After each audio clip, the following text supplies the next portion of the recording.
Então, dentro da análise de circuito, a gente vai introduzir exatamente o elemento que permite que haja uma corrente no sistema, ou que seja fornecida a energia que a carga perde no momento que ela está navegando em partes do circuito. Então aqui tem um elemento que vocês estão vendo com uma bolinha, uma mesa aqui, certo? O que acontece? Alguém pede para ser jogada bolinhas. Ela vem e cai. Quando ela chega aqui no chão, ela não teria mais como voltar a subir sozinha.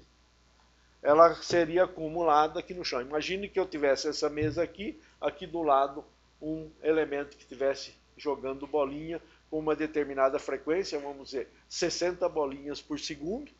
Ela saiu rolando, não tem perda de potencial aqui na mesa. Quando chega aqui, cai, poderia ter uma canaleta e caiu, voltar e aparecer aqui do lado. Porém, a máquina que está pegando para jogar a bolinha, se não tiver alguém que forneça a energia para colocar nessa outra posição, ela não vai mais andar. Vai ficar um acúmulo aqui, a máquina vai jogar as bolinhas que tinham no início e parar. Então, tem um tempo, tem um acúmulo de bolinhas que ela tinha no início, jogou todas, acumulou no chão da própria máquina. Se alguém não estiver catando a bolinha e colocando com a mesma frequência que ela está jogando, uma hora o sistema vai parar. Então, o fato de a gente resolver correntes em circuito significa encontrar a direção e o sentido da corrente numa situação estacionária, ou seja, que o sistema não morra no meio do percurso. E senão nós não podemos dizer que tem uma corrente variável por algum período de tempo. Nós vamos estudar também essa parte. Essa parte, quando a gente introduziu o capacitor, a gente vai jogando, dando energia à carga, só que no capacitor, em vez dela continuar correndo, ela acumula nas placas do capacitor. E à medida que ela acumula nas placas do capacitor, implica o quê? Cria uma diferença de potencial. Então uma bolinha sai aqui, imagina uma carga agora e uma carga aqui. Isso cria uma diferença de potencial no capacitor que vai do menos para o mais, em oposição ao elemento que está fornecendo energia para a carga. Um potencial que é dado por um elemento ativo do sistema. Esse é um elemento passivo, mas que tem uma diferença de potencial entre suas bordas. No momento em que a diferença de potencial no capacitor for exatamente igual à diferença de potencial permitida pelo elemento ativo, ele não consegue mais o quê? Fazer a carga movimentar. Ele tem energia para fazer a carga movimentar, mas é contraposto pela diferença de potencial do capacitor. Nesse caso, cessa a corrente. Então nós vamos tratar os dois casos. Quando não tem o capacitor, que fornece carga para o fio, e o fio tem lá a sua resistência, a energia é dissipada, o elemento continua fornecendo energia para a carga, e aí tem uma corrente estacionária no sistema. E o segundo caso, onde além de ter resistência, tem o capacitor, e o capacitor vai se carregando, chega uma hora que ele impede a continuidade da corrente. Então o primeiro caso é uma corrente estacionária, e o segundo caso, uma corrente que varia com o tempo, e no final ela pode ser zero, certo? Dependendo do tempo que você lê o seu sistema, ou ajusta a descarga do seu capacitor para não chegar uma corrente a zero, certo? Então, nós vamos tratar desses dois casos aqui hoje. Vocês já trataram bastante o problema de correntes no circuito quando vocês estavam no colégio, ou anteriormente, que viram eletricidade. Aqui nós só vamos ordenar a corrente constante e vamos falar de uma coisa nova, que é essa corrente variável, que aparece quando o segundo elemento passivo do sistema é um que acumula energia. Então, o que a gente tem nosso estudo vai ser colocar no meio um elemento que nós vamos chamar de fonte de força eletromotriz, que é o elemento que fornece energia para dar continuidade a uma corrente. E a corrente que nós vamos... E o circuito que nós vamos tratar vai ser simples, mas que dê a ideia de como é que troca carga e energia dentro desse circuito. E para estabelecer o quê? A direção da corrente e o sentido da corrente. Nos dois casos que eu falei para vocês, nós vamos tratar da corrente e do sentido da corrente. Num, a corrente é estacionária, no outro, a corrente é variável. E como nós temos um elemento ativo agora, que é uma fonte de força eletromotriz, força que faz o elétron movimentar, então vai dar energia. Como que é? É energia por unidade de carga, certo? Esta fonte de força eletromotriz. É o mesmo que a gente tinha, que nós tínhamos o quê? dW era igual a Q delta V, certo? Só que esse não é uma fonte de força eletromotriz induzida, porque esse ΔV aqui, que nós também podemos escrever dW sobre dQ, certo? É um quê? Lembra que nós definimos V como sendo o quê? dW sobre dQ, né? Ó, o nosso V era du sobre dQ. Essa era a diferença de potencial. Esse du sobre dq era o trabalho realizado pelo agente externo pela carga, por uma quantidade de carga. Agora, o agente externo não é externo, é um agente ativo que está no meio. Então a gente dá um nome diferente. Ele não é passivo, ele é ativo. Então não estou vendo somente a diferença de potencial entre dois pontos do circuito. Eu estou vendo uma diferença de potencial entre dois pontos do circuito, onde de um lado eu tenho um fornecimento de energia. Então ali o elemento é uma fonte de força eletromotriz. Então ele tem um nome diferente que nós chamamos de Epsilon. É lógico que se a gente olhar aqui para o nosso sistema, olhar sobre esses dois pontos, como aqui é um fio, do lado de cá eu estou falando de uma diferença de potencial, certo? Então a diferença de potencial permanece aqui, é a mesma. Só que aqui é o nosso Epsilon. Do lado de cá é o elemento que mantém as cargas se movimentando.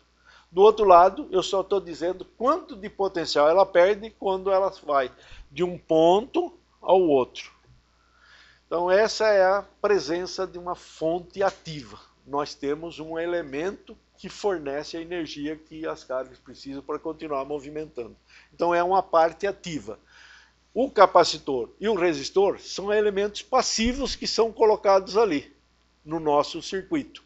Então, quando a carga passar por um resistor, ela perde uma quantidade de energia que nós sabemos, que é um Pi quadrado dt, como nós vimos na aula passada, certo? E quando ela chega no capacitor, nós temos lá uma diferença de potencial, que carga vezes diferença de potencial dá o quê?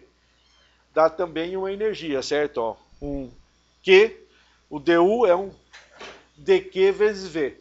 Só que como está acumulando, é uma variação de energia e vai acumulando, acumulando até você ganhar uma diferença de potencial que não haja mais movimento de carga nesse circuito. Os dois casos, nós mesmo tendo uma fonte de força eletromotriz, no primeiro caso nós temos uma corrente contínua e no segundo caso a fonte de força eletromotriz não é mais capaz de vencer a diferença de potencial do capacitor, então cessa o movimento de carga. Então, olhando do ponto de vista de circuitos, nós temos o ponto aqui e o ponto aqui.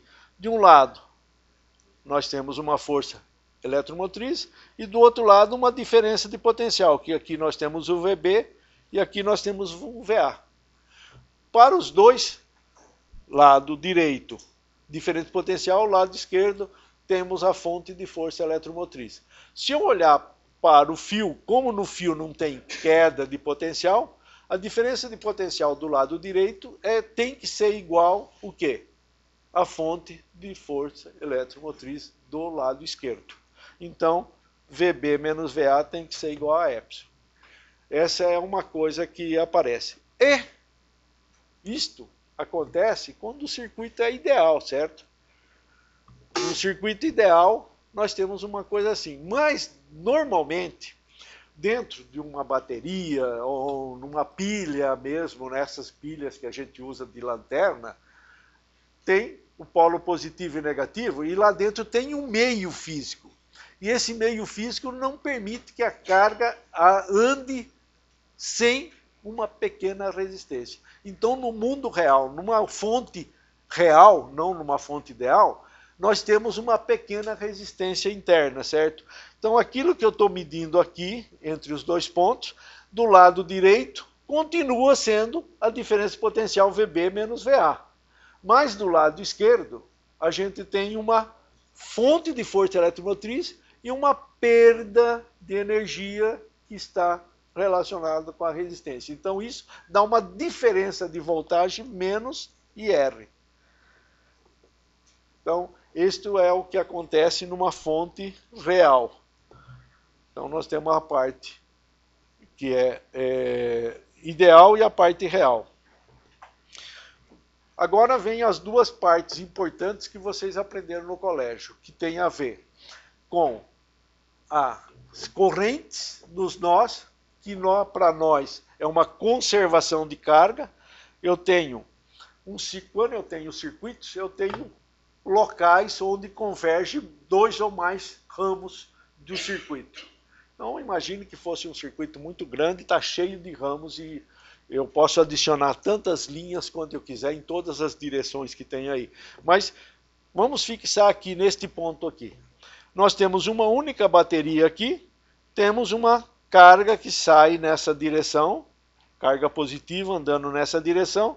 Quando ela chega aqui, ela tem dois caminhos, ou ela continua para cá ou continua para cá. Na realidade, se não tiver interrompido, não tiver realmente dificuldade infinita dela ir em qualquer uma das direções, ela sai nas duas direções.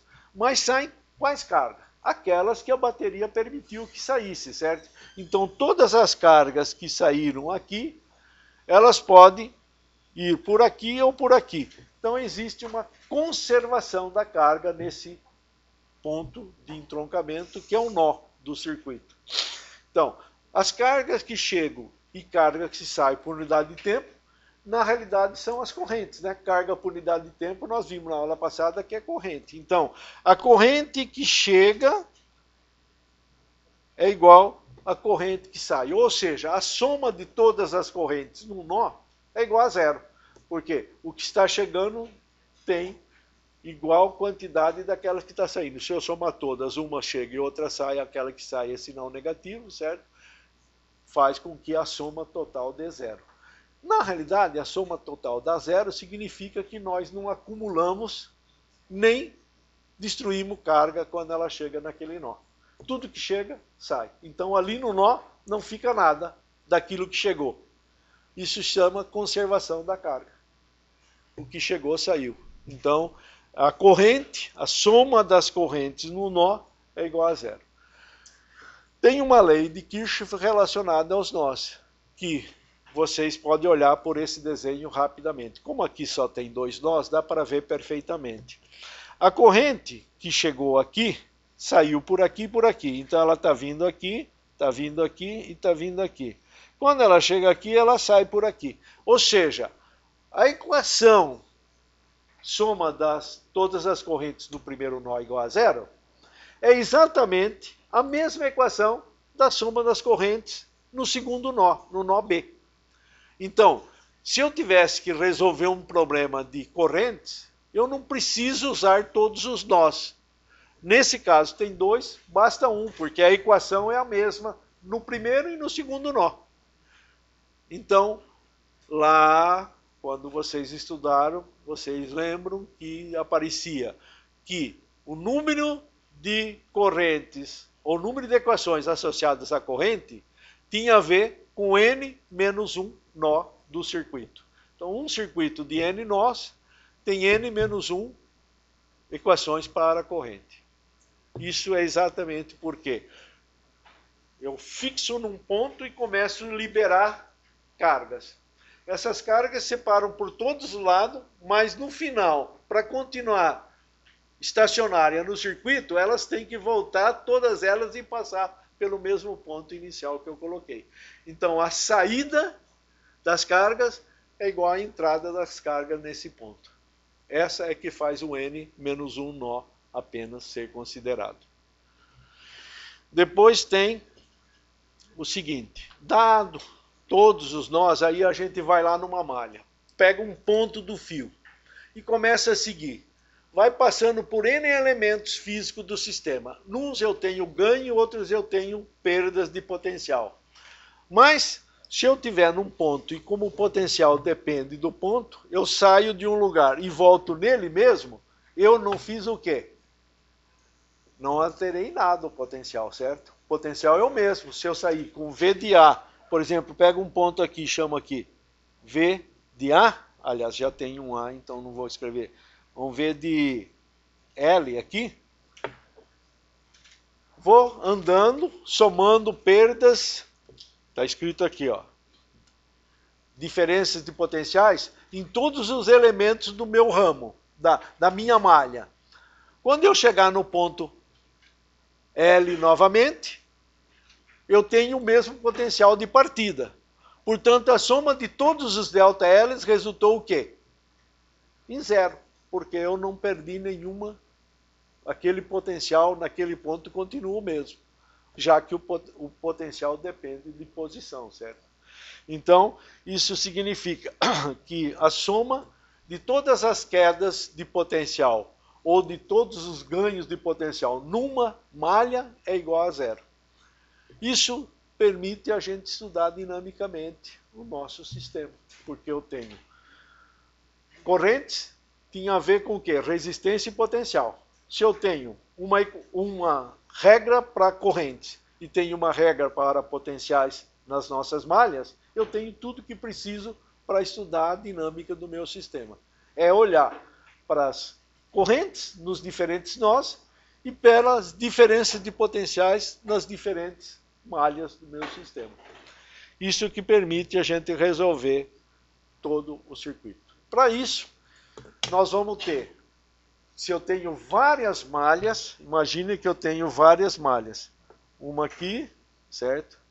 Uma outra aqui, uma outra aqui, uma outra aqui.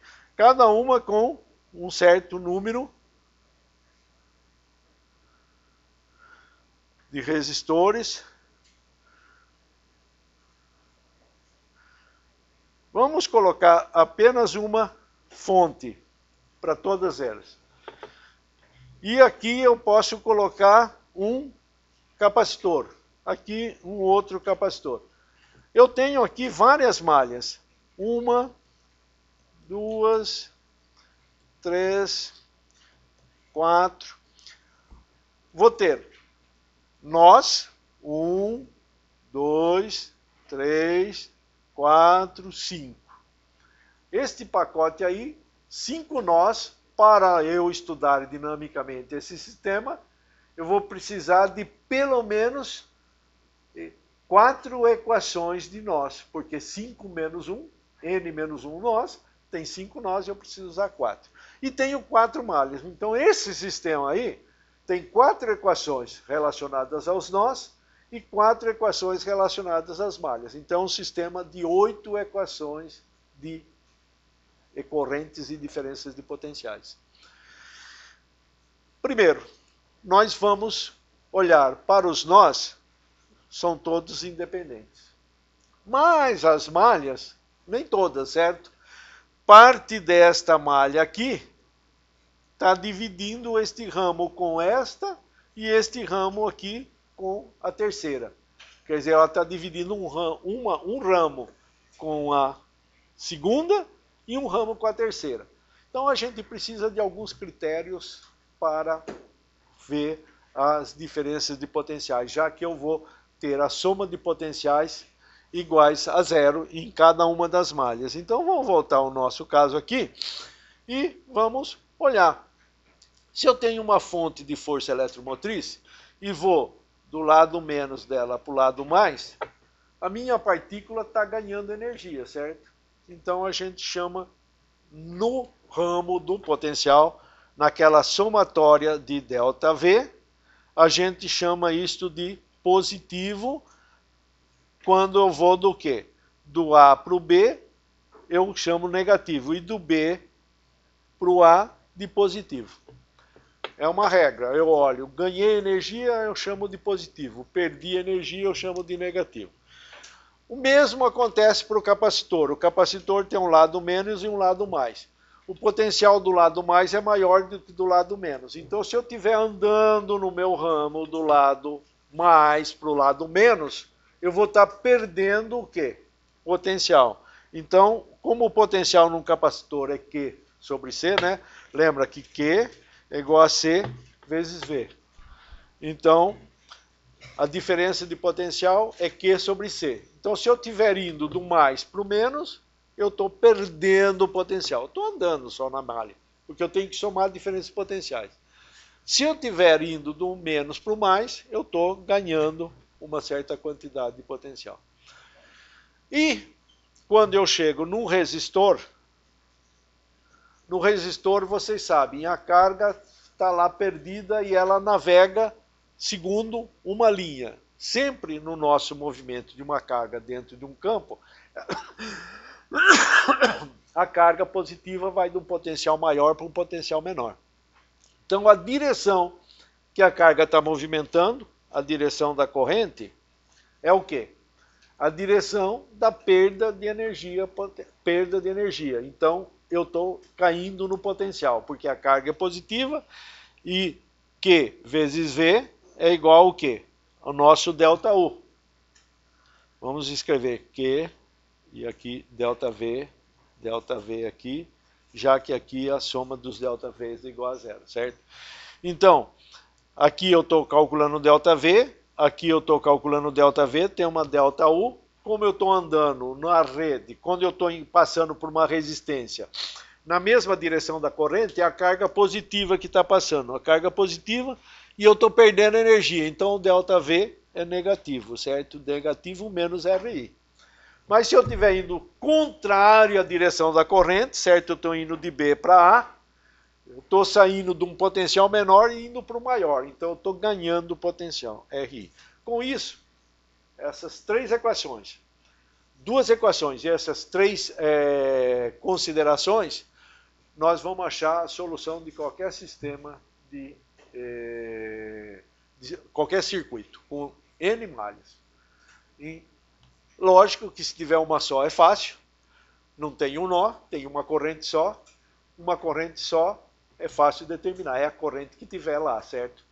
Se eu tiver duas malhas, eu já preciso ter o nó que liga uma malha com a outra e duas malhas para diferenças de potenciais. Eu vou ter um sistema de três equações para resolver. Se eu colocar três malhas, eu posso aumentar a minha dificuldade.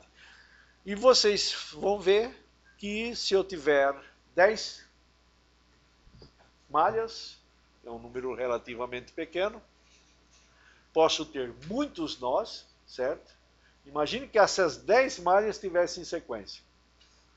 Ainda assim, eu chegava no primeiro, tem 1, 2, 1, 2, 1, 2, 1, 2, até o último, certo? Então, o primeiro tem 1, todos os outros têm 2. Eu ia ter muitos nós para considerar, certo? E cada uma das malhas teria uma equação de quê? De potencial. Seria um trabalho, vocês já resolveram trabalhos dessa natureza em sistemas de equações lineares, né? Sistema de equações lineares não homogêneos. Já que nós vamos ter correntes e potenciais, fontes aí no meio. A gente vai usar a regra de Klammer para resolver isso. Então, de uma, duas malhas, a gente vai bem tentando isolar e tentar determinar uma corrente, substituir na outra e na outra até chegar no final. À medida que tiver mais do que duas malhas, vai ter que ter situações muito fáceis de identificar a corrente num ramo ou usar a regra de Klammer. Então, isso é que a gente vai passar a fazer agora. vamos considerar as equações do circuito. Como considera a equação de circuito? Nós falamos em conservação de carga e conservação de energia, certo? Então, as equações para conservação de carga é simples e vamos olhar para a equação da conservação de energia. Se eu tenho um circuito que só tem...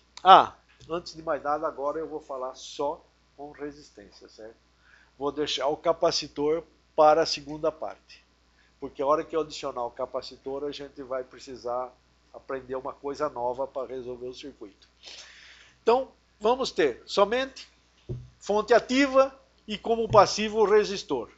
Então, nesse caso, toda a energia que eu tenho vai dissipar no resistor. Então, qual é a dissipação? Vocês lembram, na aula passada, nós vimos a potência dissipada no resistor como RI quadrado, portanto, a variação de energia é RI quadrado dt.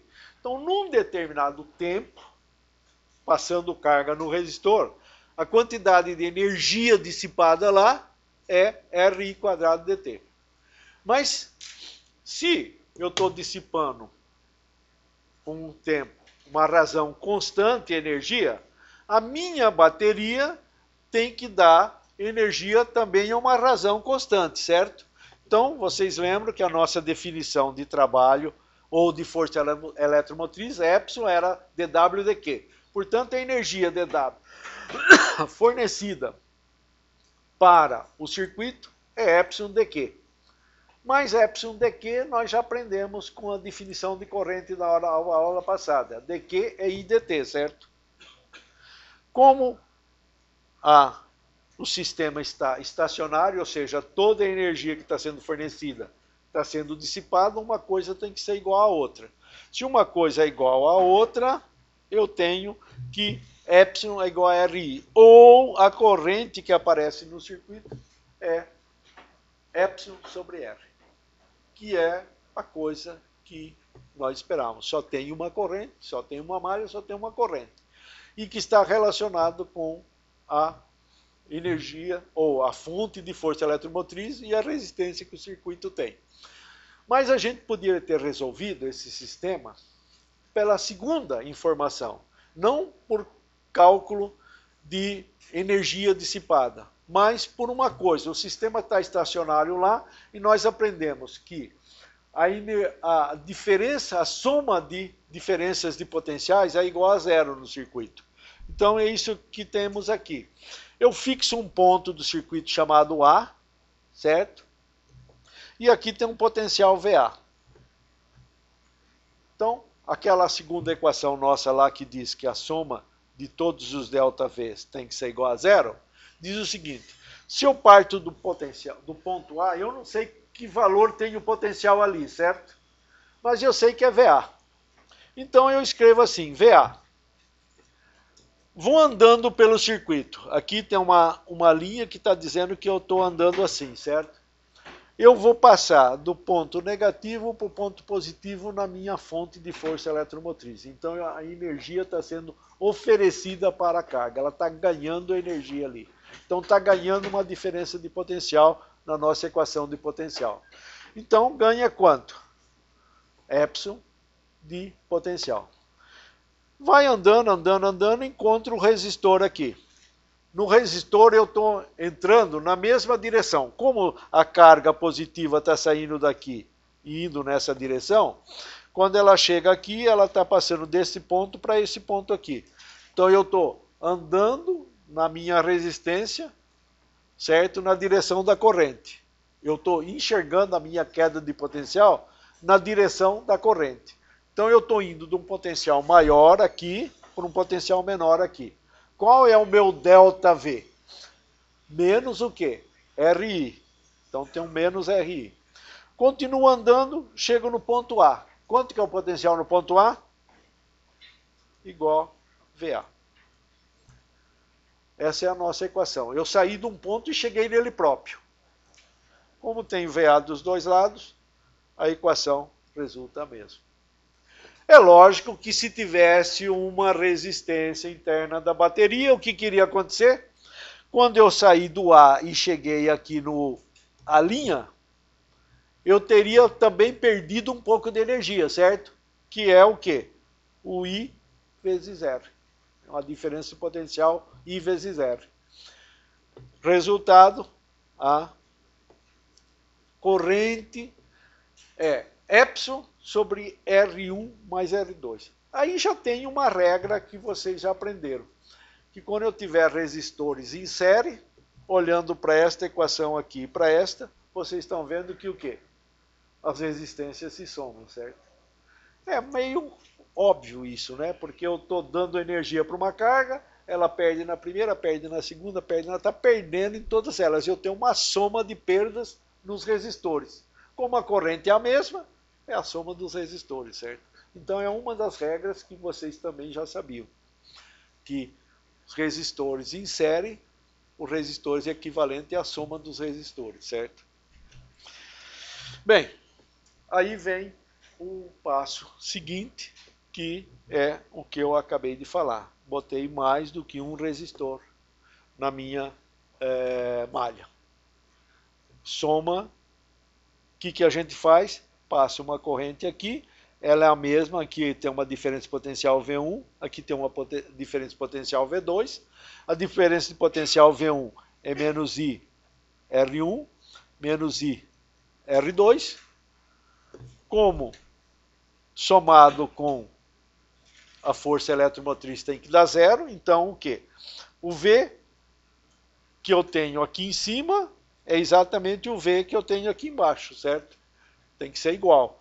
Logo, I R1 mais R2 é o V total do sistema, que é aqui, a gente pega e escreve aqui uma R equivalente, com a mesma corrente I. Então está entrando uma corrente I passando por R1, R2, que é o R equivalente. A diferença de potencial é a mesma, resultado, eu tenho que a resistência equivalente é a soma das resistências. Isso é o que vocês já sabiam. Uma terceira situação que parece é, tudo bem, eu coloco a minha bateria aqui, aparece uma diferença de potencial aqui que é igual a Epsilon, a diferença de potencial aqui, de acordo com aquilo que nós conhecemos para os condutores, tem a mesma diferença. Então, deste ponto aqui, todo esse lado aqui tem a mesma diferença de potencial, certo? E do lado 2, do lado direito, todos os outros pontos aqui têm também a mesma diferença de potencial.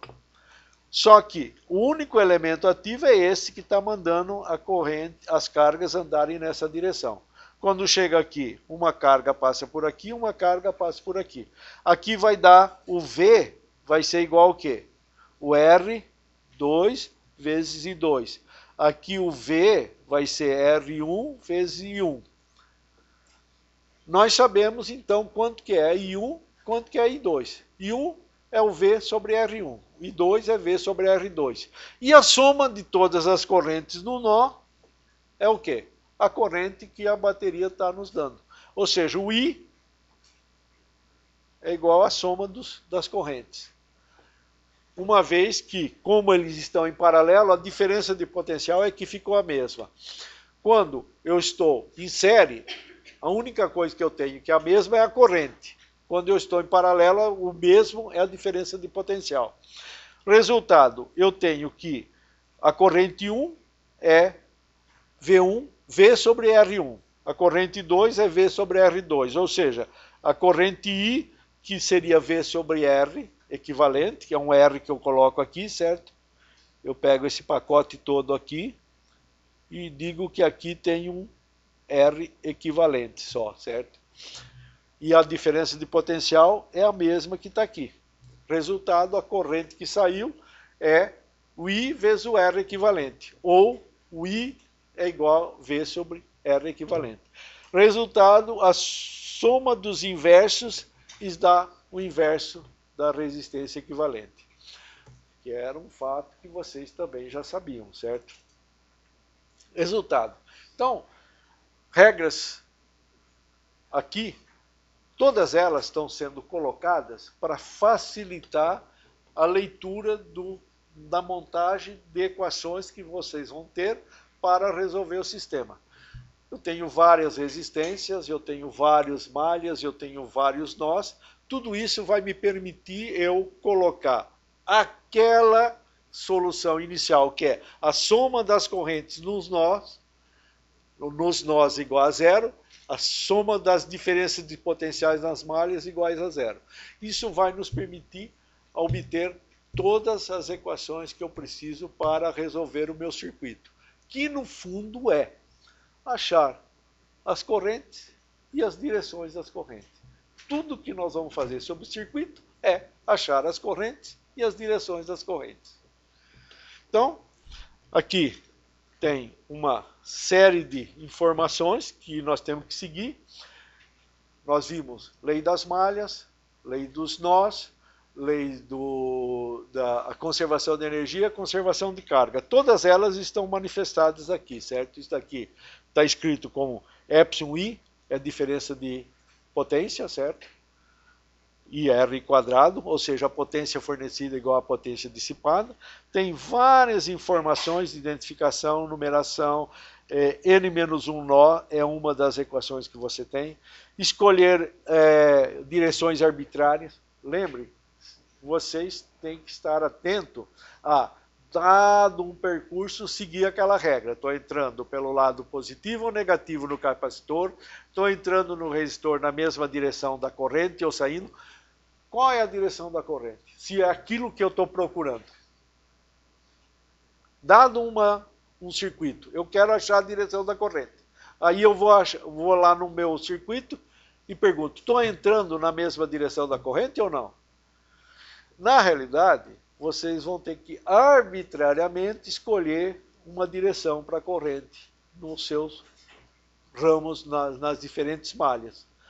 E depois, no final, encontrar qual é realmente a direção da corrente. Se o sinal que vocês estão obtendo é um sinal positivo, significa que a escolha que vocês fizeram foi a verdadeira. Se o sinal der negativo, significa que a corrente naquele ramo está contrário daquela que vocês indicaram. Não tem erro nenhum nisso, porque a priori nós não sabemos qual é a direção da corrente num determinado ramo. Então, feito isso, nós podemos agora pegar uma situação um pouquinho mais complicada, não de uma única malha, mas de duas malhas. Nas nossas duas malhas tem dois nós, certo? É uma situação que já vai apresentar uma equação para a corrente, certo? Porque tem dois nós precisamos só de n-1 nó. Dois nós aqui, vamos escolher, digamos, o nó A.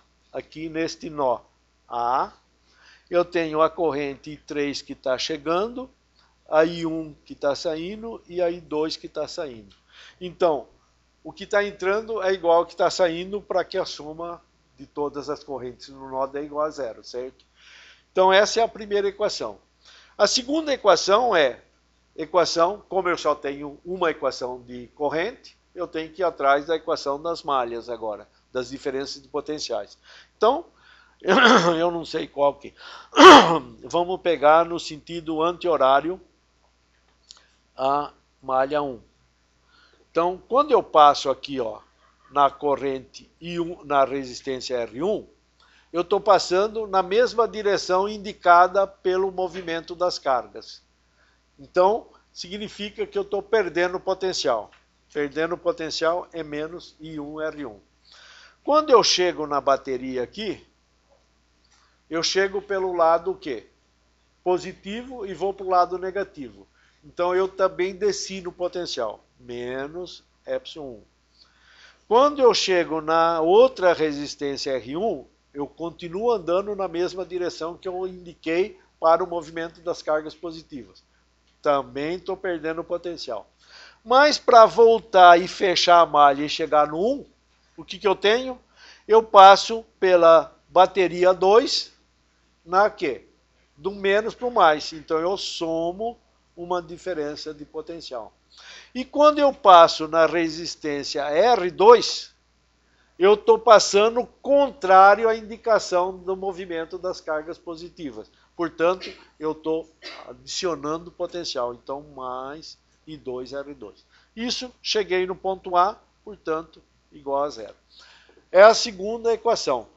Quando eu vou para a terceira equação, para a terceira malha, aliás, segunda malha, terceira equação, eu posso pegar o sentido horário, por exemplo, faço um movimento aqui.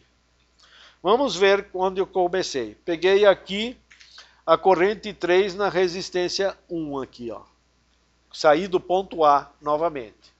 Então, saindo desse ponto A, passo na direção contrária à corrente, positivo. Passo na direção contrária a ε3, também negativo. Por quê? Positivo seria passar do menos para o mais. Passo numa outra resistência R1, contrário ao movimento das cargas positivas, mais R3. Vou andando e a parte central aqui é como no caso 2. Passo do negativo para o positivo e passo contrário ao movimento das cargas positivas. Adiciono e adiciono. Resultado, eu tenho uma equação para os nós e duas para as diferenças de potenciais. Acabou as equações que eu posso usar para a minha análise de correntes nesse circuito. Mas quantas correntes são esperadas? 3 correntes, certo? Corrente 1, 2 e 3, que eram as correntes que estavam chegando no nó e saindo do nó A. Tem um nó A e um nó B aí, e as correntes, a soma das correntes igual a zero, só tem 3 correntes. Portanto, eu tenho 3 correntes para determinar. Eu tenho 3 equações, portanto, 3 incógnitas, um sistema autoconsistente, certo? Como que a gente faz para resolver um sistema assim? Imagina que eu não tivesse só 3, eu tivesse mais malhas e tivesse que adicionar mais correntes. Iria aparecendo mais equações, mais equações. Resolver uma equação dessa natureza aí, veja, esse termo ε1, ε2 e ε3 não tem correntes, os outros têm correntes. Então a gente separa os termos que têm corrente dos que não têm corrente, e a gente poderia escrever essas 3 equações aqui, certo? Assim, ó. Deixa eu apagar aqui. Vamos escrever aqui. Nós temos 2 malhas agora, certo? Só. Temos uma bateria aqui, 1. Então, a primeira é I3 igual a I2 mais I1. Depois eu tenho a outra, 2ε1, 2R1 I1, ε2 menos ε1. Então, temos assim, menos 2R1 I1, menos ε1, mais ε2, mais I2 R2 igual a zero. Então, aqui tem 1, aqui tem 2. E a terceira é I3, 2R3, ε3, ε2, aqui mais 2R1 e 3, menos mais menos ε3. Menos ε3 mais ε2 mais I2R2 igual a zero. A regra aqui é fazer o quê? Separar as incógnitas que nós temos, que são as correntes, daquilo que não é as nossas incógnitas. Então tem assim, ó, I1 mais I2 menos I3 igual a zero. Depois tem a outra equação, menos 2R1 I1 mais I2 R2 mais 0 e 3 igual o quê? A ε1 menos ε2. E a terceira equação tem 0 e 1 mais I2 R2 mais 2R1 e 3 igual ε3 menos ε2. Ou seja, esse é um sistema de equações lineares não homogêneos, certo? Que vocês certamente... Alguém não aprendeu a solução disso daqui ainda? Então, vocês sabem resolver qualquer circuito de correntes estacionárias. Porque aqui eu posso escrever uma matriz assim, ó, 1, menos 1, menos R2, R1, R2, 0, 0, R2 e mais 2, R1, que multiplica I1, I2 e 3, igual ao nosso vetor,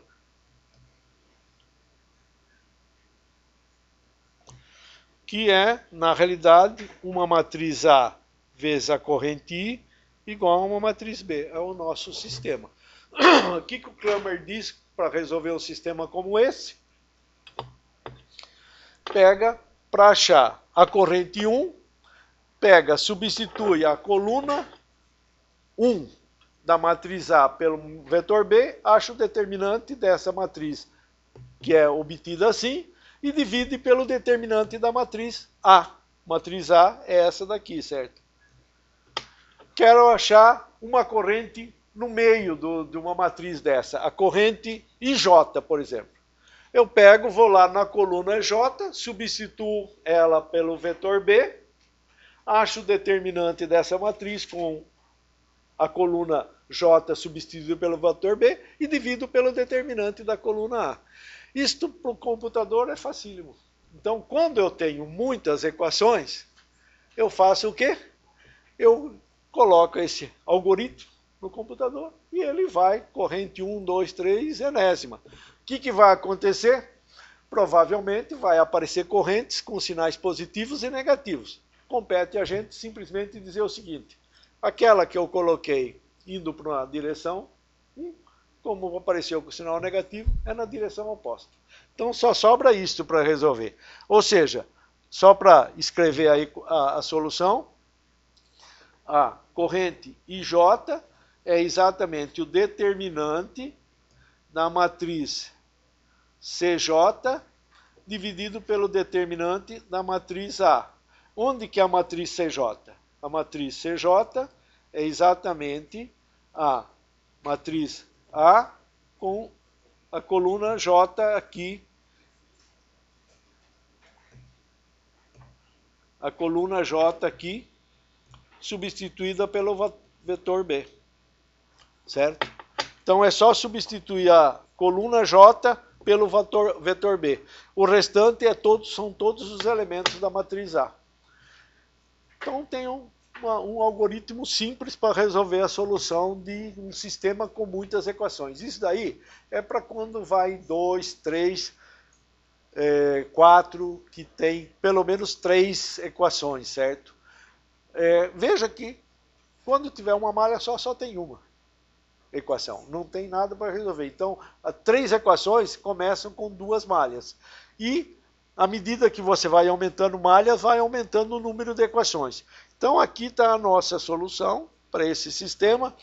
E veja como seria a solução deste mesmo sistema, do jeitinho que ele está aí, com alguns elementos numéricos. Vou mostrar para vocês como resolve essa equação. Quando o epsilon 1 for 3, o epsilon 2, 6, o R1, 2 e o R2, 4. A equação sobre corrente não muda nada, certo? Porque é aquilo que eu vou achar. Se eu desse a priori, não teria que perguntar qual é a corrente e nem a direção dela. Mas veja aqui o que acontece quando eu substituir estes valores aqui nesta equação. Fica uma equação assim, ó. 4 e 1 menos menos 4 e 2 igual a 3. E quando eu substituo aqueles mesmos valores na equação 3. Então vamos lembrar. Como fica a matriz? Fica 1 menos 1, 4, menos 4 e 3. Então vamos lá. A matriz vai ficar assim. 1, menos 1, 4, 4, 0, e 1, e 2, e 3, igual a 0, certo? Que era antigamente. Vamos voltar lá. A segunda fica 4, 4, 3 e 0, certo? Então vamos voltar aqui. Aqui ficou 3 e aqui ficou 0, 4, 4 e 0. Então, veja que significa obter a 1. Fica assim, determinante de que matriz? 1, 0, 3, 0, 1, 4, 4, menos 1, 0, 4. Dividido pelo determinante de 1, 4, 0, 1, 4, 4, menos 1, 0 e 4. Então, achar a solução dessa equação agora fica muito simples. Porque aqui tem 2 zeros, então você pega o primeiro. Como que é achar o determinante de uma matriz assim? Usando a regra de Câmara. Você pega cada um dos elementos de uma linha ou de uma coluna e acha o determinante da matriz de n menos uma dimensão, certo? Então, pega esse elemento aqui, 0, e sobra uma matriz 2 por 2. Mais o 3 aqui, uma matriz, cancela a linha e a coluna, sobra uma matriz 1, menos 1, 4 e 4. E o 0 aqui também. Então, vamos achar inicialmente o determinante da matriz A. Aliás, não preciso fazer isso, né? Você já sabe calcular determinante, né? Todo mundo, né? Então, deixamos o determinante da matriz A. E o resultado, para esse caso bastante simples, é o seguinte, que o I1 dá meio ampere. O I2 dá menos 0,25 e o I3 dá 0,25, certo? Na realidade, o I2 está na direção trocada, certo? Ou seja, chega I3 e chega I2 e sai I1. Ou seja, na nossa matriz aqui, ó, esse daqui também está chegando no A. Esse foi o resultado. Então, tudo que a gente tem que fazer é isso, quando vai fazer circuitos com só resistências e fontes, que dá soluções estacionárias. Ó, meio, 0,20, isso daí vai ser eterno, essa corrente aí. É um valor constante. Meio, menos 0,25, ou 0,25 e 0,25. Estou certo o que eu falei?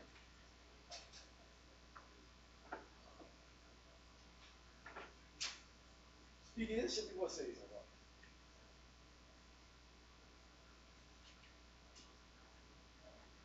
Solução é essa daí, certo? Vai ter uma corrente e meio. Depende do tempo? Não depende do tempo, certo? Então, o princípio vai ser eterno, né? Então, por que eu estou perguntando? Estou tentando estimular vocês a darem uma outra resposta.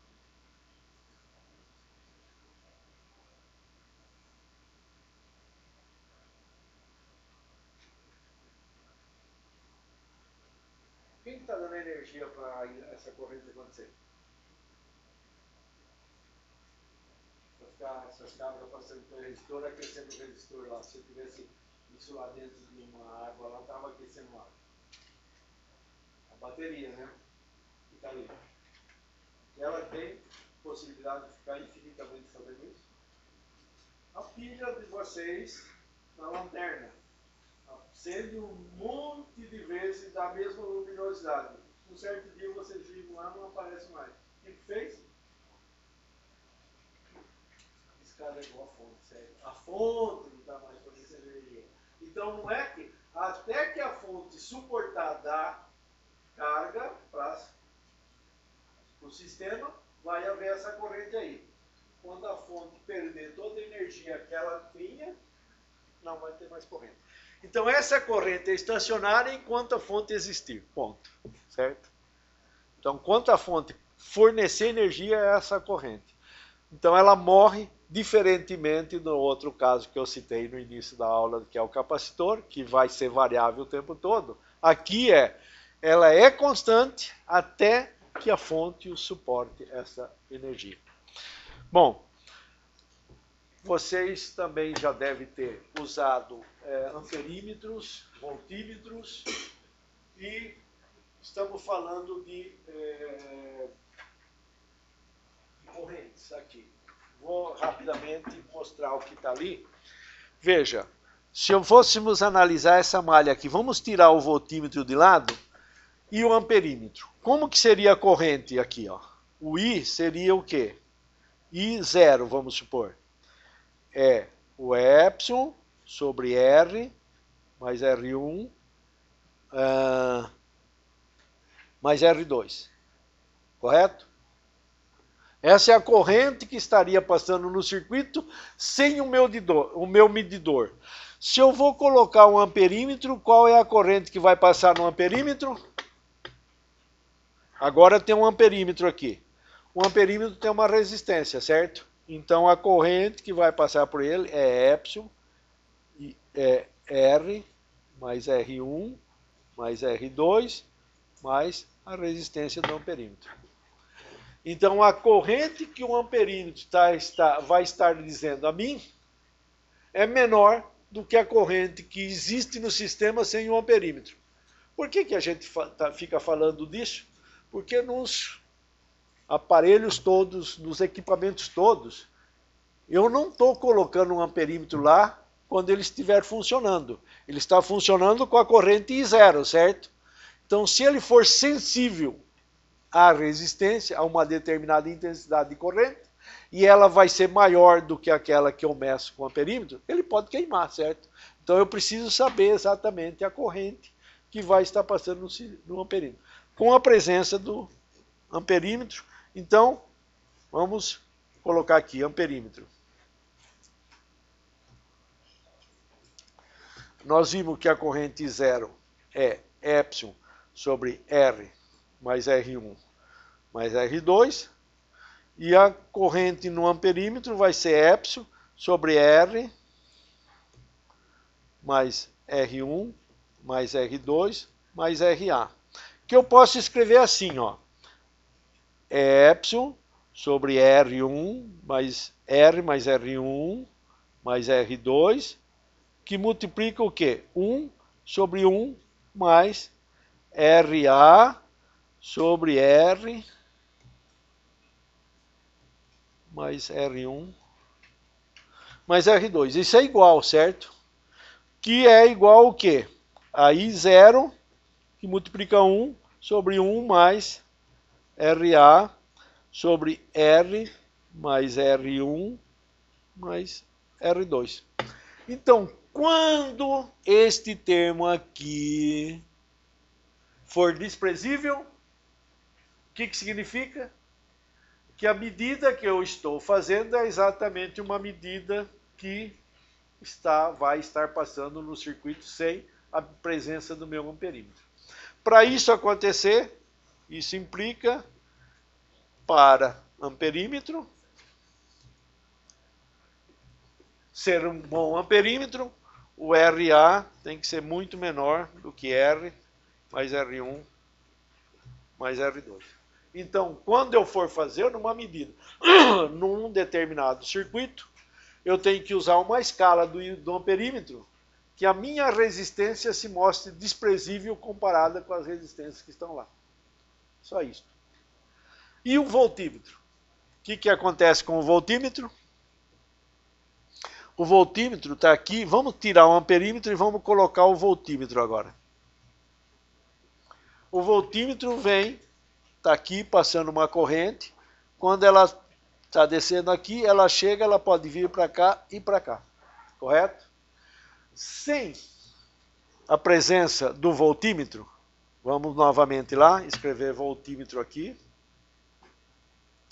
Aqui nós temos o seguinte, a fonte, aqui tem uma resistência pequena, aqui tem uma resistência que eu não sei qual das duas que é, aqui tem uma outra resistência, aqui vamos ver lá qual é, R1 e R2, então aqui tem R2 e aqui tem um R1. Qual é a diferença de potencial aqui entre esse ponto A e esse ponto B? Eu tenho que a voltagem é I, que multiplica R, mais R1, mais R2. Isso implica que a I é igual ao quê? V sobre R mais R1 mais R2, que é igual a epsilon sobre R mais R1 mais R2. Quanto que é a diferença de potência VAB? É igual ao quê? R1 vezes o quê? I, que é igual ao quê? R1 epsilon sobre R mais R1 mais R2. Correto? Quando eu introduzo o voltímetro, aqui tem uma resistência RV. Correto?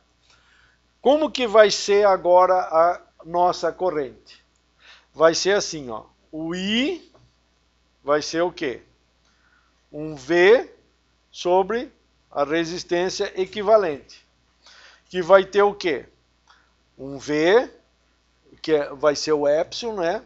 O epsilon sobre a resistência equivalente, que é o R, mais o R2, mais o quê? O que tem aqui? Uma resistência RV, R1 sobre R1 mais RV, certo? Isso daqui vai ser o meu I0. Aliás, esse já é o I. O I0 é aquele aqui, certo? O I0, aqui é o I com V. E aqui é o I0. O I0 é o R1 epsilon sobre R mais R1 mais R2. Então, quando eu tiver com um voltímetro, esta quantidade aqui tem que ser muito perto de R1, certo? Nós temos que RV, R1 sobre R1 mais RV, da ordem de R1. Ou seja, nós temos que o RV tem que ser muito maior do que o R1 para isso acontecer. Porque daí cai o quê? Toda a corrente que está vindo aqui, ela é a diferença de potencial, ó, R1 e 1 tem que ser igual a RV e V, isso tem que ser igual ao quê? Para que toda a corrente continue passando por aqui, para dar uma diferença de potencial R1 e V, R, ou a I0 vezes a R1, este IV aqui tem que ser muito maior. A corrente IV, que é igual ao quê?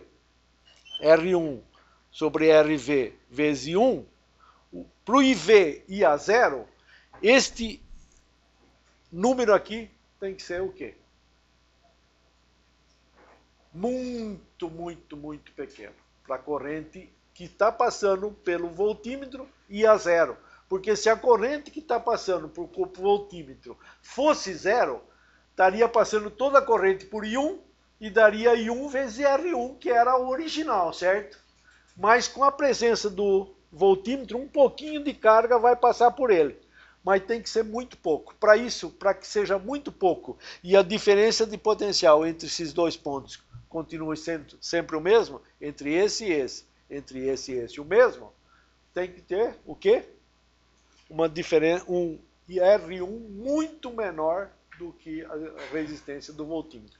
Ou seja, para eu colocar um voltímetro em paralelo com algum resistor, eu tenho que ver que a escala de resistência tem que ser muito alta. De preferência, aquela que só dá sinal de que está passando corrente, mas que não passe corrente apreciável sobre ele.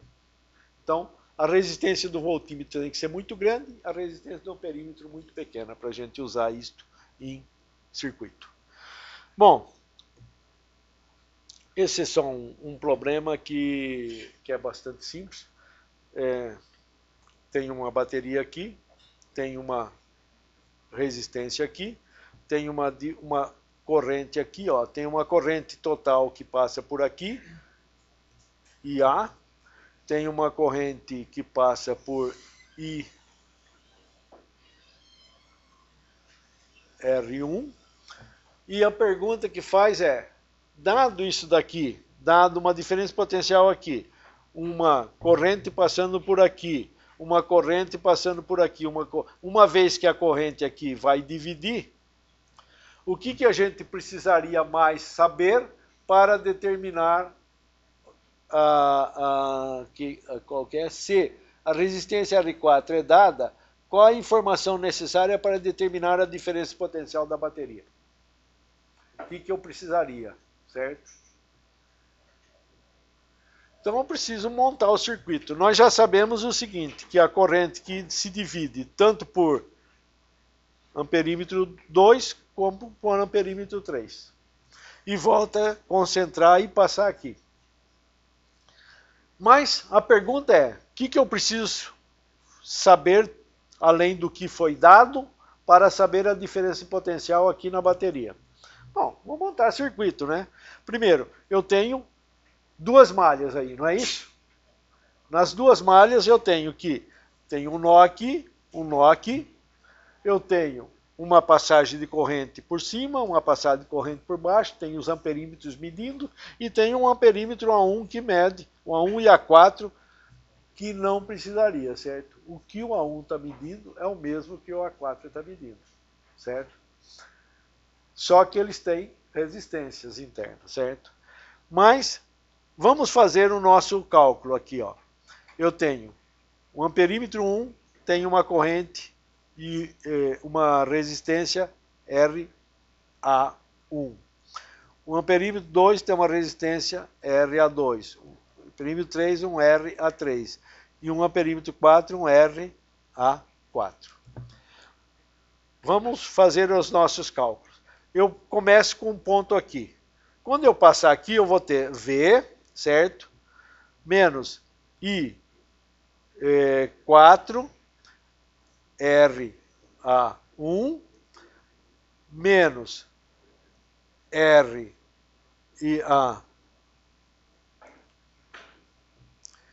menos I2,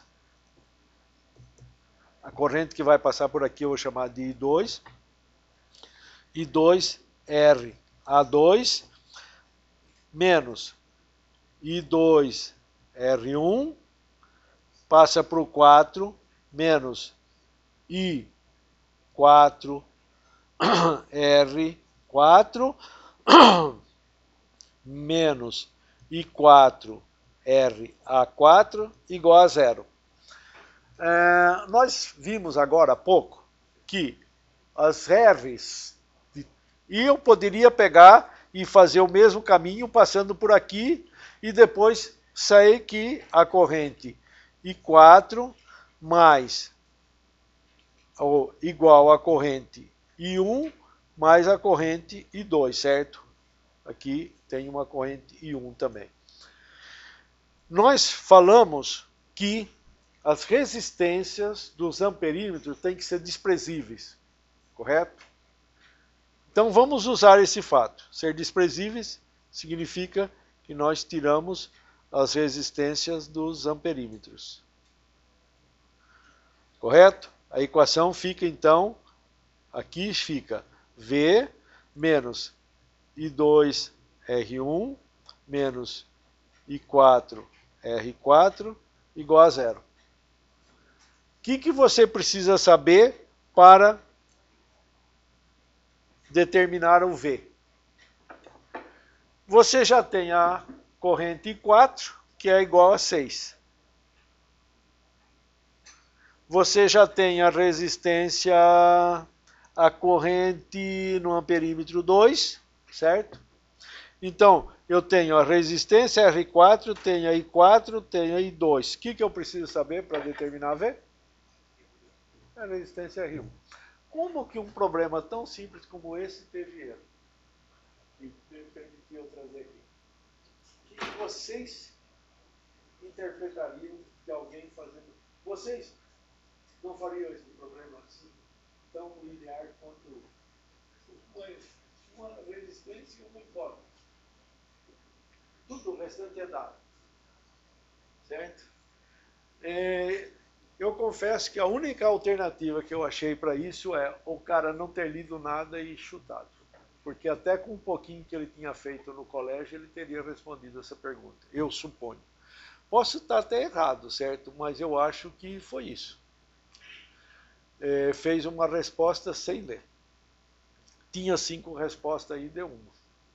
Por isso que eu tentei botar aqui, porque tem coisas que a gente não consegue entender por que era, certo? Não tem muita explicação. Eu achei até falta de explicação, certo? Bom, mas vamos terminar a nossa aula falando agora sobre o cara mais importante, que é aquele que vocês não viram ainda. E que é o mesmo anterior, temos que fazer o mesmo tratamento, só que o elemento passivo 2 entrou em jogo agora. Ou seja, quem é o elemento passivo 2 é o capacitor. Então vamos começar pelo aquilo que nós conhecemos. Eu fecho essa chave aqui.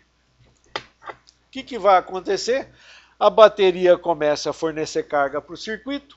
Inicialmente, vamos dizer o seguinte: a carga no capacitor Q do instante 0 é igual a 0. Que resistência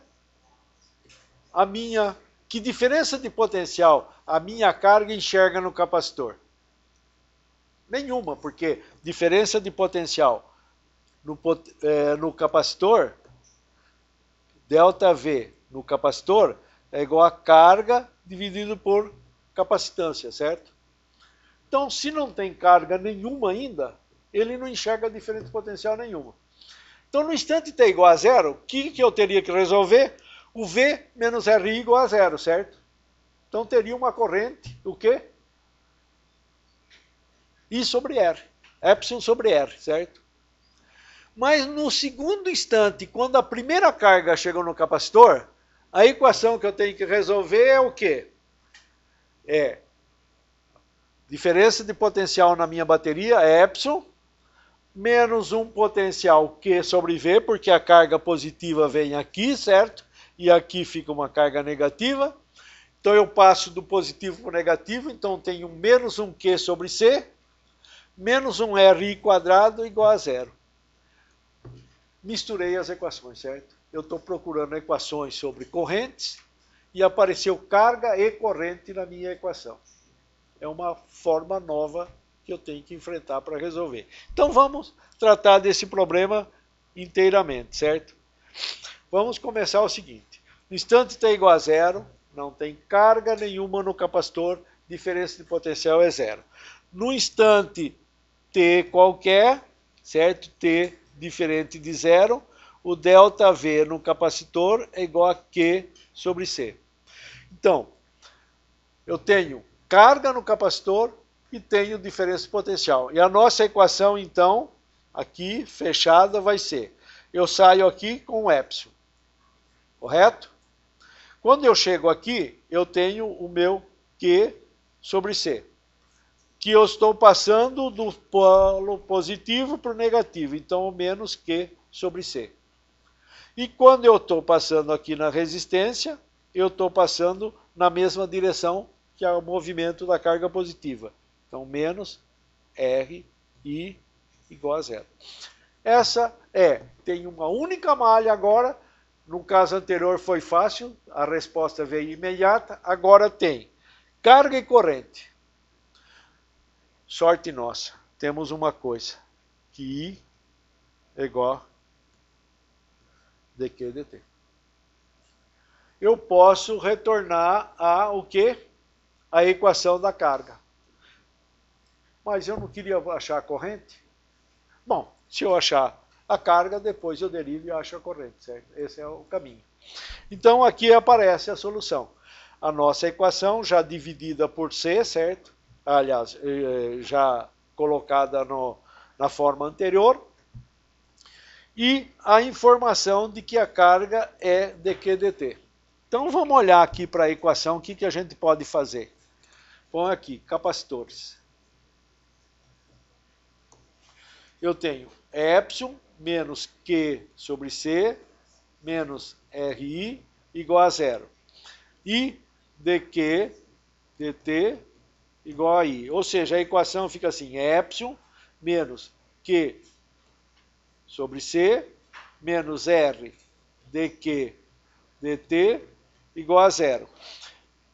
Resultado, vou dividir ainda por R, vai ficar assim, dQ dt menos, com menos vai mais, Q sobre RC menos epsilon mais epsilon, menos epsilon sobre R igual a zero. Então, essa equação aqui pode ser escrita assim, ó, dQ dt igual epsilon, não, vamos fazer separadamente, igual epsilon sobre R menos Q sobre RC. Está misturado nessa equação, como vocês conhecem de equações diferenciais e ordinária de primeira ordem não homogênea, uma parte que depende da variável e uma outra que é uma constante. Então eu vou melhorar um pouquinho essa equação aqui, eu vou multiplicar aqui por C e multiplicar aqui por C. O elemento aqui ficou assim, epsilon C epsilon menos Q dividido por RC, correto? Que eu vou fazer um pouquinho diferente, eu vou fazer menos Q menos epsilon C dividido por RC. Essa equação aqui diz o seguinte, o que é epsilon C? Olhando para aquela expressão, Q é igual a C vezes V.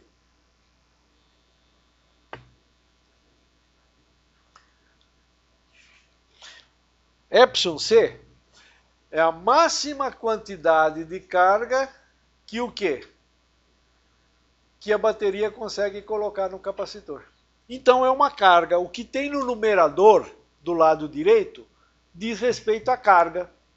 E o que tem no denominador diz respeito a tempo. Por quê? Do lado esquerdo tem carga dividido por dt. Então eu vou mexer nessa equação aqui e vou fazer ela assim, ó. dQ sobre Q menos epsilon C é igual a menos dt sobre R. Do lado esquerdo eu tenho tudo relacionado à carga, do lado direito tudo relacionado a tempo. E essas coisas têm que ser igual ao tempo todo, por todos os tempos. São duas coisas. Então vou integrar dos dois lados, certo? Vai ficar assim, integral de 0 até um Q de T, vamos chamar só Q, 0 a Q, de dQ sobre Q menos epsilon C, igual a menos a integral de 0 até o tempo, que é a carga aqui, ó, que é um Q de T, certo? De dt sobre RC. Lado direito é fácil, né? Isso daqui o que dá? Menos o quê? T sobre RC, porque T em 0 dá 0. E do lado esquerdo? Do lado esquerdo a gente pode usar uma definição, chamar U igual a Q menos epsilon C, isso implica que du é igual a dq, e a integral fica o seguinte, desde um U0 até um 1 de du sobre U, que dá o quê? ln de U sobre U0, o 1 sobre o 0. Quem que é o 1? O 1 é Q de T menos epsilon C. E o que é o 0? É quando a carga é igual a 0, é menos epsilon C. Resultado, isso daqui dá o quê? ln de Q de T menos epsilon C dividido por menos epsilon C.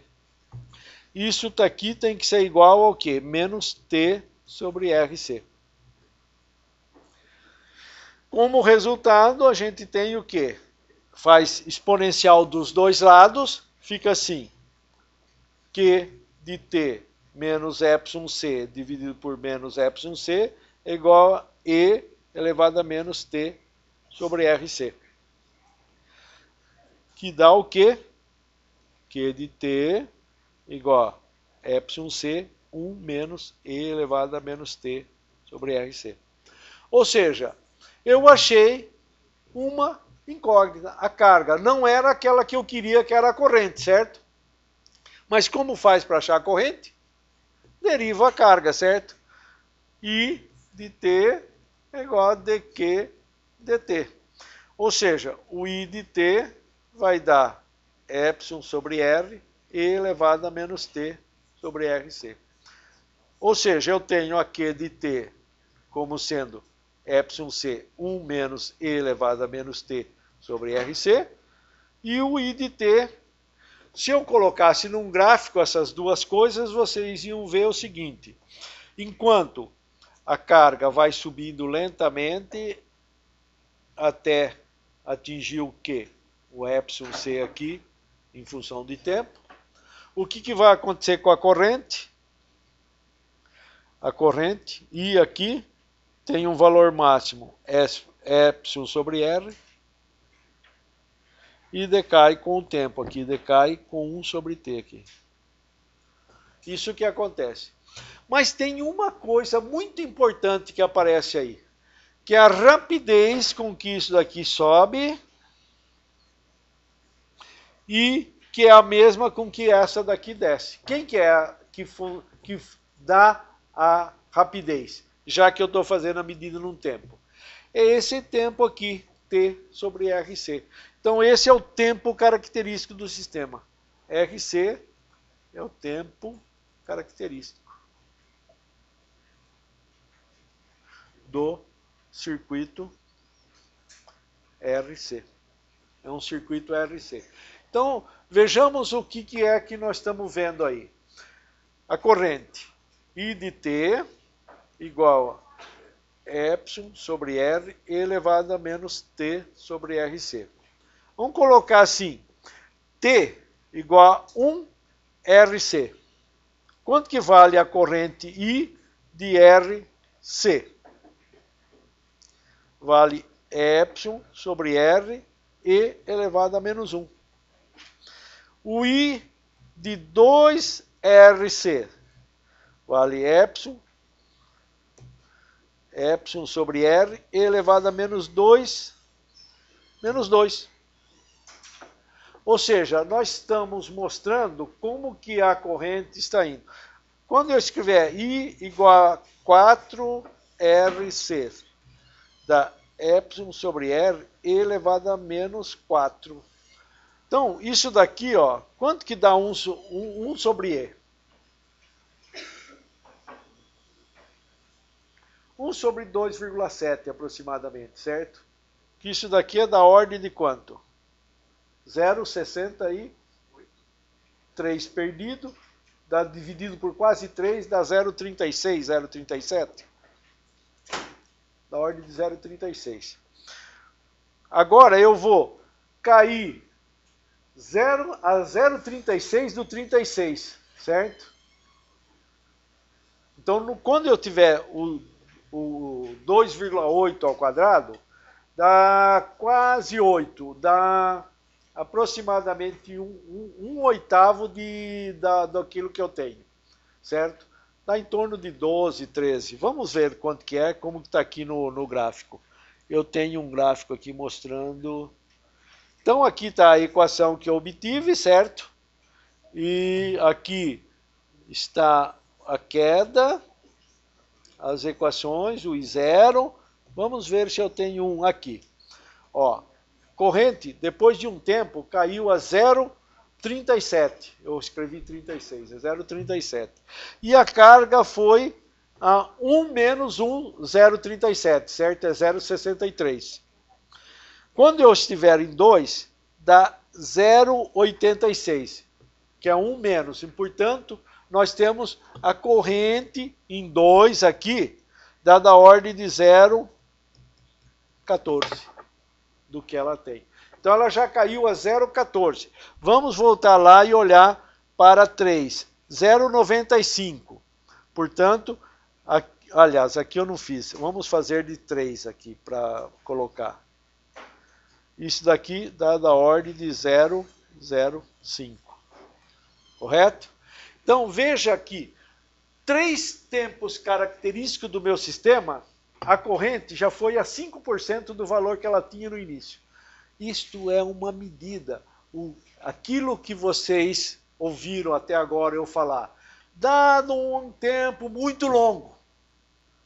É um tempo muito longo comparado com as características do sistema. Todos os sistemas têm os seus tempos característicos, o sistema dinâmico. Então, quando alguém fala muito longo, é muito maior do que o tempo característico. Nesse caso, se eu fizesse o 4, eu ia chegar a 1/3 de 0,5. Eu estaria perto de 0,99. Então, deixando passar apenas 4 tempos característicos, 4 RCs, eu tenho uma corrente reduzida a 1% do valor que ela devia ter, quando eu não tinha o sistema com o capacitor. Isto é a característica do meu sistema. Então, este é o conceito de infinito em física. Todo sistema dinâmico tem um tempo intrínseco associado a ele que define a vida dele. Então, qualquer sistema dinâmico. E esse é o primeiro que vocês estão vendo agora, certo? Tem um tempo característico associado ao sistema. E ele que define. Então, veja como é interessante o capacitor. Eu coloco um bicho lá e ele impede de que a corrente passe. Ele serve como um filtro. O capacitor serve como um filtro das coisas que estavam acontecendo.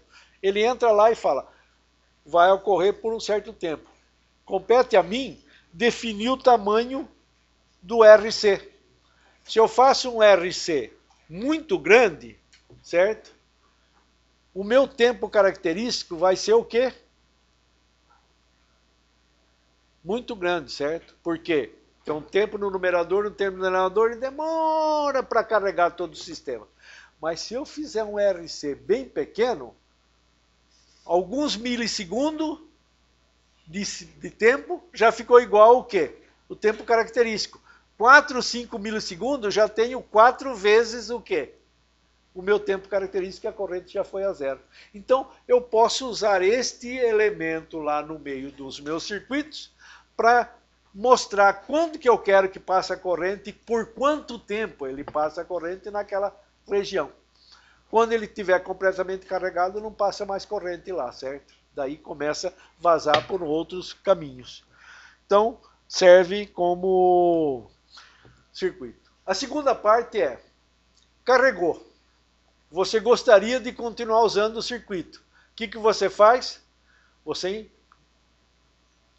descarrega, certo? Carrega, descarrega. O que significa descarregar? Significa cortar o elemento que está impedindo de ter carga lá. Vamos olhar para o nosso circuito. Vamos tirar a bateria. Vamos colocar a carga. Foi, carregou, não tem mais corrente. Aí eu curto o circuito. O meu sistema sem a bateria. Tem um novo circuito para analisar, certo? Qual é o novo circuito? Estou marcando que a corrente está andando para cá, vou fazer isso. Então, eu venho do negativo para o positivo, tenho uma carga positiva, tenho uma diferença potencial positiva. Quando eu passo aqui, passo na mesma direção da corrente, fica menos RI. Então, essa é a equação. Só que agora tem um detalhe. O nosso dQ/dt é uma carga que está diminuindo no capacitor. O dQ/dt é negativo, certo? Quando eu for substituir, porque aqui ó, tem corrente, tem um I aqui. Esse I aqui é menos dQ/dt. Ah, vocês vão dizer o seguinte, mas quando você nos disse por definição, I era igual a dQ/dt. Só que eu estava falando de carga que passa por unidade de tempo numa seção transversal, certo? O que eu estou dizendo aqui agora é que eu tenho carga no meu capacitor. E com o passar do tempo, a carga está diminuindo no meu capacitor. Então, a diferença de potencial, ela é uma diminuição temporal lá, porque o Q está diminuindo com o tempo. Então, substituindo, eu tenho essa equação aqui. Agora ela não ficou mais o quê? Inhomogênea. Agora é uma equação homogênea, solução simples. Qual é? Divido aqui por Q, ou seja, essa equação fica assim, dQ sobre Q é igual a menos dt sobre RC. É a mesma equação anterior, cortando o quê? O ϵc. Portanto, a carga cai com RC, certo? T sobre RC. E a corrente, que é ao menos a derivada, tem uma corrente máxima e que também decai. Ou seja, o meu circuito vai ter uma corrente nessa direção indicada aqui, certo? Nessa direção aqui. Só que ela começou com o valor epsilon sobre R e continua caindo. Se nós tivéssemos que desenhar um gráfico do circuito, carrega, descarrega, ou seja, fizesse assim, tenho aqui a carga e aqui a corrente, I de T, aqui Q de T. Vamos dar aqui 2 intervalos apenas. Eu pego e faço o seguinte, eu ligo o meu sistema, não tinha carga nenhuma no capacitor, ele faz isso. O que aconteceu com a corrente? Fez isso, certo? Vamos dizer que aqui sejam 5 ou 6 tempos característicos. Aí, estava carga máxima lá. Eu ligo eu tiro a bateria. O que faz? A carga começa a passar pelo resistor, direto. Vai perdendo energia. O que acontece? A carga começa a decair. E vai a zero. Fica sem carga nenhuma no capacitor, certo? O que aconteceu com a corrente? A corrente que estava subindo, carregando, passando para a resistência assim, depois fez o quê? Começou no mesmo valor, só que fazendo o quê? No sentido oposto.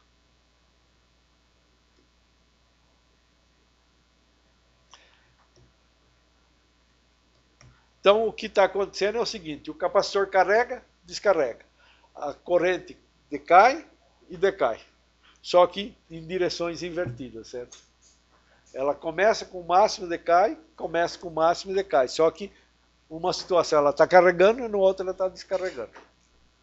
Então isso que vocês têm quando tem um capacitor no sistema. Então aqui está a solução, certo? Inteira, como nós obtivemos. Aqui foi colocado o 4C, certo? Que é um exemplo, por isso que eu estava tentando seguir lá. Tem um exemplo de um capacitor com capacitância C carregado através de uma resistência R. Após 4 constantes de tempo, qual é o percentual de carga que eu tenho? Eu vou carregar, vai subir, subir. Nós vimos que até 3 estava 0,95, certo? Quanto que é até 4? Bom, Q é igual a carga E elevado a menos T sobre RC. Quando eu tenho 4 vezes, tenho um Q elevado a menos 4. Ou seja, na descarga só tenho 1/8 da carga. Eu falei que tinha 1, né? Tem 1/8. Nossa aproximação foi muito bruta. Mas na realidade, o que eu tenho que fazer? Q de 4 é igual a Q que multiplica ele T elevado a quarta. Quando eu acho aqui, ó, divido isso daqui, Q de 4RC dividido por Q0 é igual o E elevado a menos 4, certo? Aqui o Q de 4 é Q sobre... volta aqui, volta. Não, contrário. Veja, eu pego essa expressão aqui e escrevo aqui, ó, o Q de 4. É um Q0 vezes E elevado a menos C, certo? Quando eu dividir esse sobre Q0, dá simplesmente Q elevado a 1/4. Q sobre Q0 é aquilo que eu queria saber, certo? Então, esse E elevado a menos 1/4 é que deu 0,018. Isso significa que a razão dá 0,018. Temos menos do que 2% no quarto período. Se eu continuar andando, você vai ver que vai decaindo. Mas tenho 2%. Quanto significa para eu chegar a 2% de 1,8%? Precisa de mais 4 tempos. Então aí vai ver a precisão que a gente quer parar, porque eu tenho, no primeiro período ela caiu a 0,37. O segundo período é 0,37 de 0,37. Se em 4 períodos ela caiu a 2%, eu preciso de mais 4 períodos para ficar 2% de 2%, certo? E assim por diante.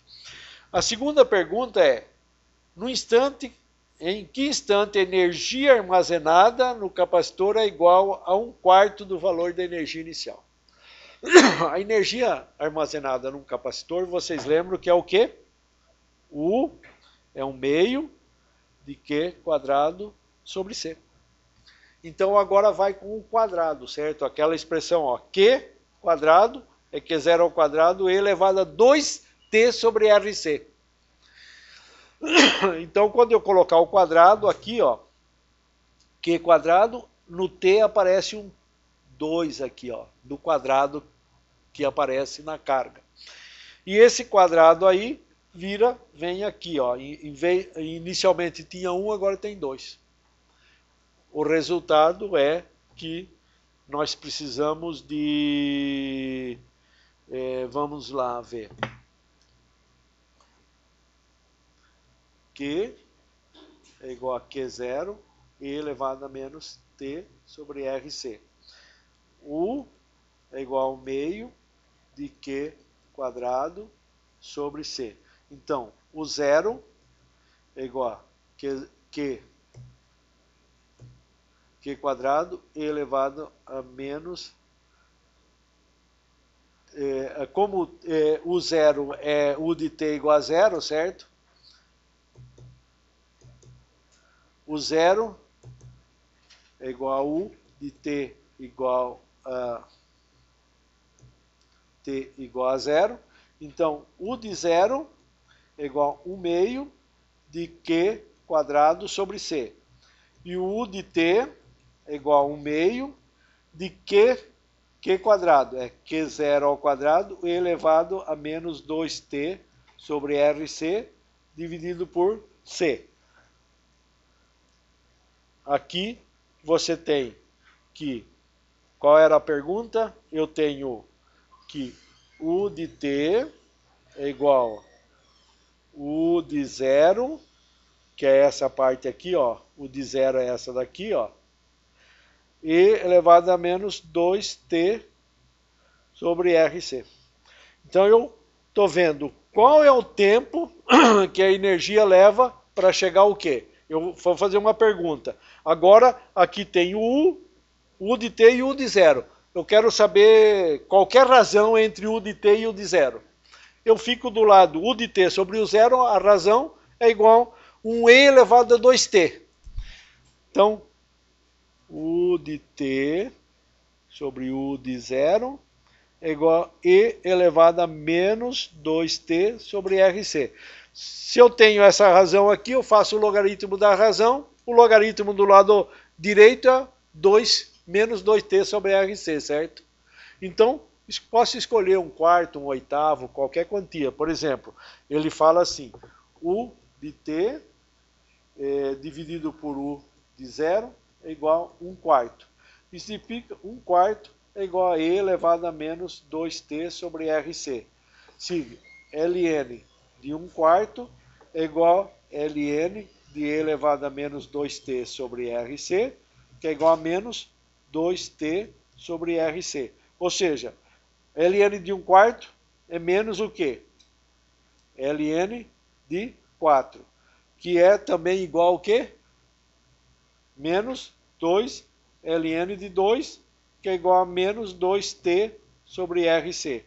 Ou seja, T, cancela o 2 com 2, T é igual RC ln de 2. Certo? Agora vai ser manipulação. O que vocês têm que ficar em mente é resolver circuitos significa achar correntes nos diferentes ramos e a orientação das correntes. Resolver circuitos quando eu tenho resistências, só penas, eu vou encontrar correntes estacionárias ao longo da vida da bateria. E resolver circuitos, quando eu tenho correntes passando por capacitores e resistores, elas são variáveis no tempo e têm um tempo característico. Maior parte das vezes a gente usa esse tempo característico para obturação ou filtros do nosso sistema, certo? Então é isso que tem que ficar com circuitos.